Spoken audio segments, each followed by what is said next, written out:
Les curiosités de Squid Game ne s'arrêtent jamais. Chaque semaine, de nouveaux détails intéressants émergent. Aujourd'hui, sur Charlie et Al, j'en ai rassemblé quelques-uns pour vous. Et bien sûr, nous examinerons de nouvelles théories sur la saison 3. Prêts? Commençons.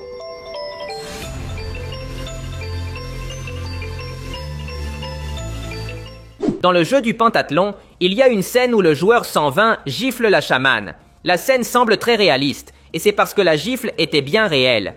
L'acteur Park Sung-hoon, qui joue le joueur 120, l'a expliqué dans des interviews. Selon lui, l'idée originale était que la gifle existe, mais qu'elle soit douce. Malheureusement, l'acteur a mal calculé et a frappé plus fort que prévu. Dans les images des coulisses, on peut voir une vidéo de l'actrice mettant de la glace sur sa joue. Le coup lui a vraiment fait mal. L'acteur s'est excusé de nombreuses fois pour cette erreur et s'est senti très mal à cause de cet accident.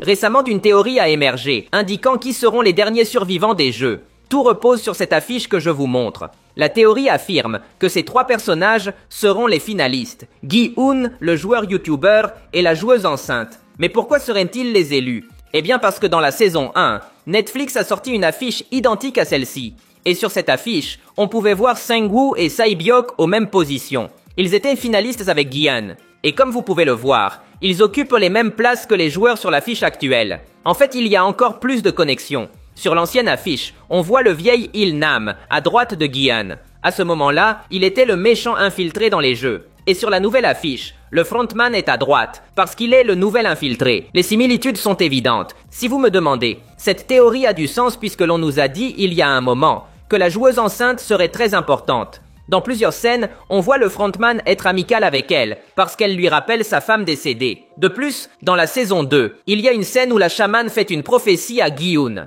Cela indique que Gi-hoon est destiné à sauver cette femme. Cela signifie que la femme enceinte sera définitivement en finale. Et dans ce cas, son ex-petite amie pourrait l'accompagner. Que pensez-vous de cette théorie?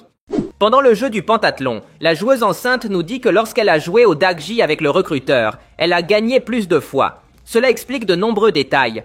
Par exemple, cela clarifie pourquoi elle n'a pas de marque de gifle comme son ex-petite amie. Elle a perdu quelques fois, mais comme elle a gagné plus de manches, elle avait assez pour payer la pénalité et éviter d'être frappée. Un autre détail intéressant est que lorsqu'on la rencontre pour la première fois, elle est dans une clinique d'avortement. Elle allait probablement utiliser l'argent qu'elle avait gagné avec le recruteur pour payer l'intervention. Mais au final, elle a changé d'avis et a décidé d'entrer dans Squid Game pour gagner de l'argent pour son bébé. L'organisation derrière Squid Game a de nombreuses astuces sales pour créer des conflits entre les joueurs. L'une de ces manœuvres consiste à réduire la nourriture à mesure que les jeux avancent. Dans la saison 2, après le jeu de la poupée, les joueurs ont reçu un déjeuner très complet. Même l'ami de Gi-hoon a été surpris par la quantité. Mais dans l'épisode final, ils n'ont reçu qu'une très petite portion. Ce n'était pas un hasard. L'organisation l'a fait pour que les joueurs deviennent progressivement plus irritables. Les personnes affamées sont plus enclines à la violence. Cela est très utile pour pousser les joueurs à s'entretuer. Cette technique n'est pas nouvelle. Nous l'avons aussi vu dans la saison 1.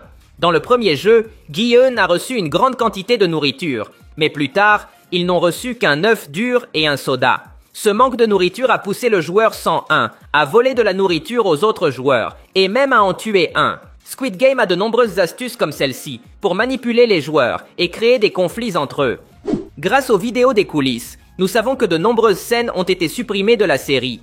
Par exemple, dans le jeu du pentathlon, l'ami de Thanos est chargé de faire tourner la toupie. Mais dans l'épisode Netflix, on le voit seulement réussir. Rien de plus. Dans les images des coulisses, c'est différent. Dans cette vidéo, on le voit essayer de faire tourner la toupie. Mais il échoue plusieurs fois. En réponse, le joueur 380 l'insulte pour son échec. À la troisième tentative, il est déjà très nerveux. Ses jambes tremblent même de peur.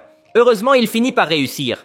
Tout cela a été coupé de la série. Peut-être que la partie la plus importante était le moment où le joueur 380 l'insultait. La scène établissait qu'à partir de ce moment, il y avait déjà un certain conflit entre les deux joueurs. C'est très pertinent, étant donné que ce gars finirait par tuer la fille à la fin de la saison. Avec la scène supprimée, il est plus logique de comprendre pourquoi il lui en voulait.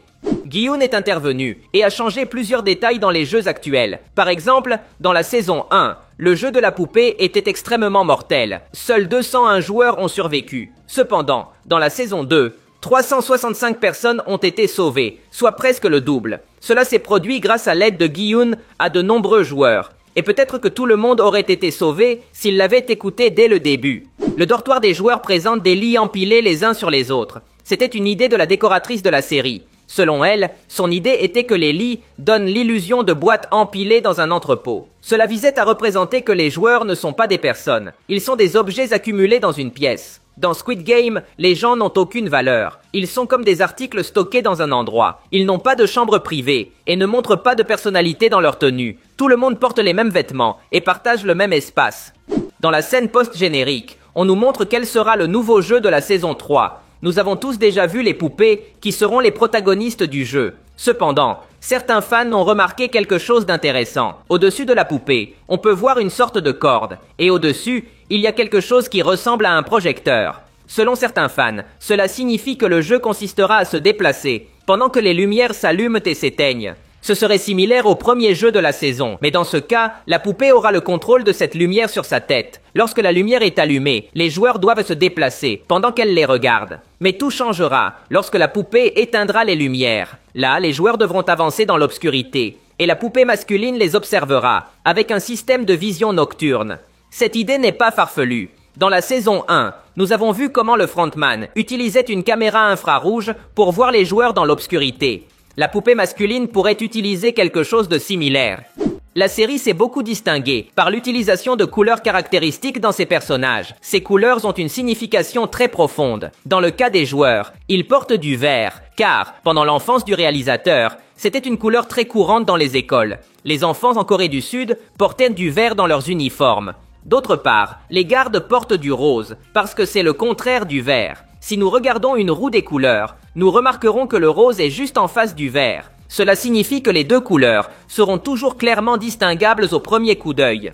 Un autre détail est qu'à l'origine, les gardes devaient être en rouge. Cette couleur était frappante et fonctionnait très bien.